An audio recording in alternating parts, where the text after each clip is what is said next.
ये कहानी एक ऐसी लड़की के बारे में है जो शहर से दूर एक छोटे से गांव में समय बिताने आती है, जहां उसका सामना एक भयानक चीज़ से होता है जिसकी उसने कभी कल्पना भी नहीं की थी।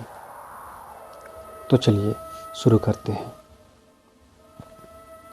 मेरा नाम मेघना है और मैं 26 साल की हूँ। मैं शहर में एक ऑफिस में काम करती हूँ। छुट्टियों में मुझे शहर की भीड़ भाड़ से दूर किसी गांव में समय बिताना बहुत पसंद है। एक छोटे से गांव में मेरा एक घर है जो कि जंगल के बिल्कुल किनारे पर बसा हुआ है। पर एक हादसे के बाद मैंने उस गांव में जाना छोड़ दिया। मैं काम से थक गई थी, मुझे आराम की सख्त ज़रूरत थी, इसलिए मैंने शहर के बाहर जाने की सोची। मैं अपने घर गई, अपना सामान पैक किया और अपनी कार से गांव की तरफ निकल गई। जब मैं गांव पहुंची तब शाम हो चुकी थी और मैं लॉन्ग ड्राइव की वजह से काफ़ी थक गई थी। मैं सीधे बिस्तर पर गई और सो गई। आधी रात को मेरी कार के अलार्म बजने के कारण मेरी नींद खुली। मैंने खिड़की से बाहर की ओर देखा पर वहाँ कोई भी नहीं दिखा। मैंने अपनी कार की चाबी ढूंढी और अलार्म को बंद किया। जब वह तेज़ अलार्म बंद हुआ तो मैं फिर से बेड पर लेट गई और सोने की कोशिश करने लगी। थोड़ी देर बाद फिर से अलार्म बजने लगा। मैंने सोते हुए अलार्म को बंद कर दिया। सब कुछ एकदम शांत था, चारों तरफ खामोशी थी। कुछ 5 मिनट के बाद अलार्म तीसरी बार बजा। 1 या 2 बार चलता है, पर बार बार अब मैं जानना चाहती थी कि हो क्या रहा है। ऐसा तो नहीं कि कोई मेरे साथ मजाक कर रहा हो, पर इस समय इतनी रात को मैं पर्दे के पास खड़ी होकर देखने लगी। थोड़े समय बाद मैंने चांद की रोशनी में किसी को झाड़ियों से मेरी कार की ओर आते देखा।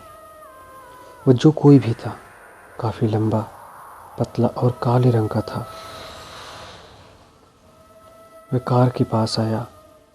उसने अपने लंबे और पतले हाथों से कार को नॉक किया।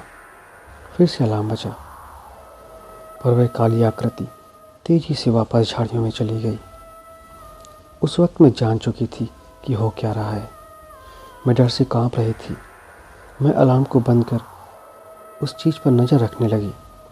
वह चीज़ झाड़ियों से बाहर आई और धीरे धीरे मेरे घर के गेट की ओर बढ़ने लगी।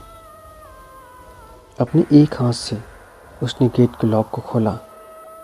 मैं इतना डर गई थी कि हिल भी नहीं पा रही थी। मेरे दिमाग में कई तरह के बुरे विचार आने लगे। वो है क्या? वो मुझसे चाहता क्या है? वह क्या कर रहा है? क्या वह कभी यहाँ से जा पाएगी कि नहीं जा पाएगी वापस? मेरे शरीर में सिर से लेकर पाँव तक कपकपी छूट गई थी। मेरा गला सूखा था। मेरा दिल जोरों से धड़क रहा था। मैं बहुत ही भयभीत थी और डर के मारे मेरे दांत किटकिटा रहे थे। मैंने खुद पर काबू पाया और मैं उतनी तेज़ी से नीचे चली गई जितनी तेज़ी से मैं जा सकती थी। मैं बस लाइट्स ऑन करने ही वाली थी कि तभी मेरे पैर जम गए। वो काली आकृति खिड़की के यहाँ खड़ी थी। वह खिड़की से अंदर की ओर देख रहा था कि कोई अंदर है या नहीं। मैं जल्दी से अपने सोफे के पीछे छुपकर देखने लगी। तब मुझे समझ आया कि कार के साथ छेड़छाड़ करने वाला उसका अपने शिकार को बाहर लाने का तरीका था। मैं उसके डरावने चेहरे से अपनी आंखों को हटा नहीं पा रही थी। उसकी चमड़ी राख की तरह थी जिस पर सिलवटें पड़ी हुई थीं। उसकी आँखें छोटी और पूरी तरह से काली थीं। उसकी नाक की जगह पर 2 बड़े बड़े गड्ढे थे। उसके चेहरे पर होंठों की जगह बड़े बड़े पैने दांतों की 2 लाइनें थीं। उसकी सांस बहुत भारी और डरावनी थी, जो कि खिड़की पर भाप की तरह साफ नजर आ रही थी।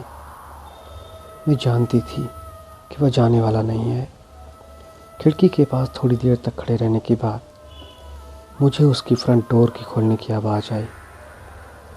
मैंने देखा कि वह दरवाजे के हैंडल को खोलने की कोशिश कर रहा है, पर उसके बाद उस जानवर ने एक तेज़ आवाज़ निकाली। वह आवाज़ किसी इंसान की तो नहीं थी। वह आवाज़ ऐसी थी कि मानो कोई पागल कुत्ता हड्डी को चबा रहा हो। गहरी तथा भयंकर जानवर के घुर्राने की आवाज़ थी। मैं जानती थी कि यदि इसने मुझे देख लिया तो यह कुछ भी कर अंदर आएगा। मैंने अपने आप को सोफे के पीछे छिपाया। मैं सोफे की परछाइयों में छिपना चाहती थी और बिल्कुल ही भी आवाज़ नहीं करना चाहती थी। मेरी आंखों से आंसू बह रहे थे। मैं अपनी सांसों की आवाज़ सुन पा रही थी। मैं बस मरने ही वाली थी। मुझे नहीं पता कि मैं कितनी देर तक वहाँ छिपी रही। जब मैं उठी तो मैंने दरवाजे की तरफ देखा। वह जानवर जा चुका था। दरवाज़ा अपनी जगह पर था और सब कुछ सेफ लग रहा था। मैं सीढ़ियों से ऊपर की तरफ गई और मैंने खिड़की के बाहर की ओर देखा। बाहर रोशनी थी। वहाँ पर किसी भी तरह का कोई खतरा नहीं था। मैंने इस मौके का फ़ायदा उठाया और अपनी चाबियाँ उठाई। मैंने अपना सामान भी नहीं लिया। मैं कार की तरफ भागी। मैं कार में गई और दरवाजे को बंद कर जितनी तेज़ी से हो सके उस गांव से बाहर निकल गई।